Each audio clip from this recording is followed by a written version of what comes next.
श्री शिव पुराण श्री रुद्र संहिता तृतीय खंड 20वां अध्याय। शिव जी के बिछोह से पार्वती का शोक।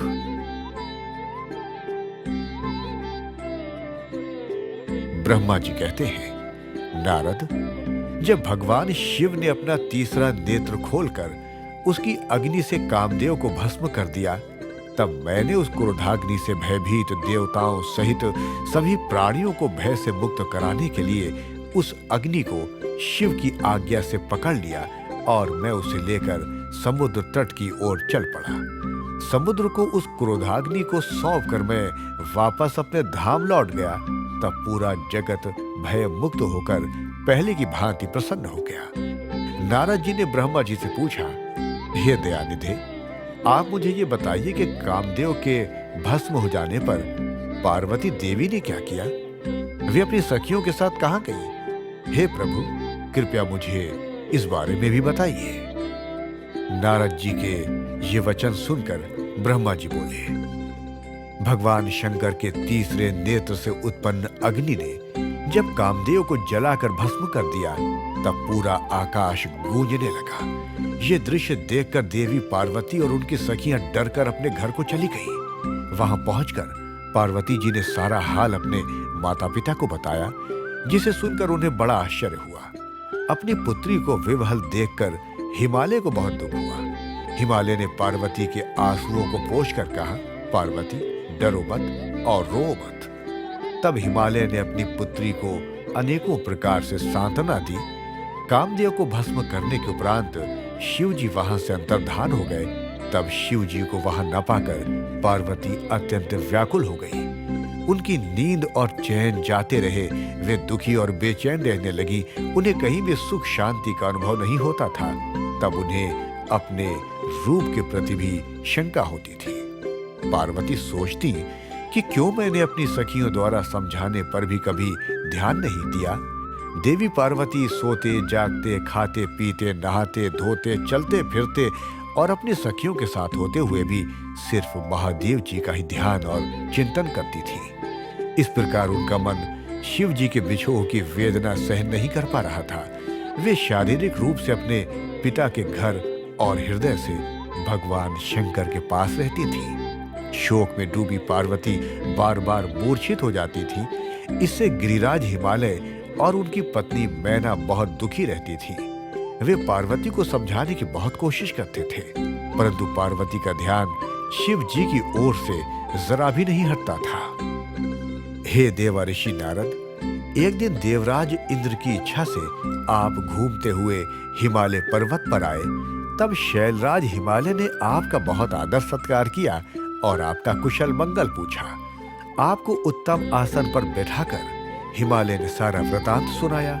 हिमालय ने बताया कि किस प्रकार पार्वती जी ने महादेव जी की सेवा आरंभ की।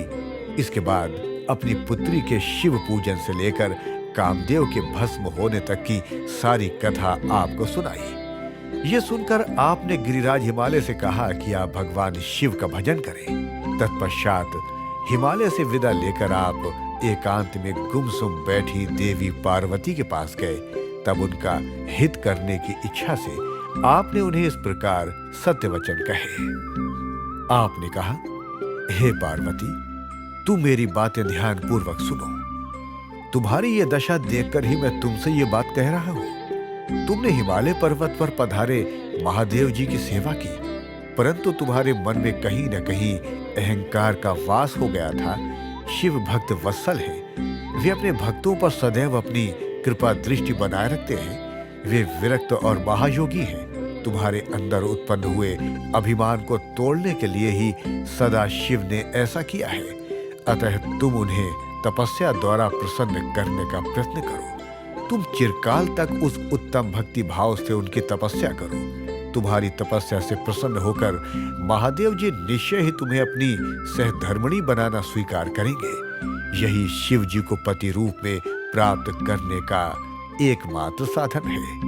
हे नारद, आपकी ये बात सुनकर देवी शिवा हर्षित होते हुए इस प्रकार बोली, हे मुनि श्रेष्ठ, आप सब कुछ जानने वाले तथा इस जगत का उपकार करने वाले हैं। अतः आप शिव जी की आराधना के लिए मुझे कोई मंत्र प्रदान करें। तब आपने पार्वती को पंचाक्षर शिव मंत्र ओम नमः शिवाय का विधि पूर्वक उपदेश दिया। इसके प्रभाव का वर्णन करते हुए आपने कहा, ये मंत्र सब मंत्रों का राजा है और सभी कामनाओं को पूरा करने वाला है। ये मंत्र भगवान शिव को बहुत प्रिय है। ये साधक को भोग और मोक्ष प्रदान करने वाला है। इस पंचाक्षर मंत्र का विधि पूर्वक व नियम पूर्वक जाप करने से शिव जी के साक्षात दर्शन होते हैं। देवी, इस मंत्र का विधि पूर्वक जाप करने से तुम्हारे आराध्य देव करुणा निधान भगवान शिव शीघ्र ही तुम्हारे समक्ष प्रकट हो जाएंगे। अतः तुम शुद्ध हृदय से शिव जी के चरणों का चिंतन करती हुई इस महामंत्र का जाप करो। इससे तुम्हारे आराध्य देव संतुष्ट होकर तुम्हें दर्शन देंगे। अब देवी पार्वती, तुम इस मंत्र को जपते हुए शिव जी की तपस्या करो। इससे महादेव जी वश में हो जाते हैं। उत्तम भाव से की गई तपस्या से ही मनोवांछित फलों की प्राप्ति होती है। ब्रह्मा जी बोले, नारद, तुम भगवान शिव के प्रिय भक्त हो। तुम अपनी इच्छानुसार जगत में भ्रमण करते हो। तुमने देवी पार्वती को सभी कुछ समझाकर देवताओं के हित का कार्य किया। तत्पश्चात तुम स्वर्गलोक को चले गए। तुम्हारी बात सुनकर देवी पार्वती बहुत प्रसन्न हुई।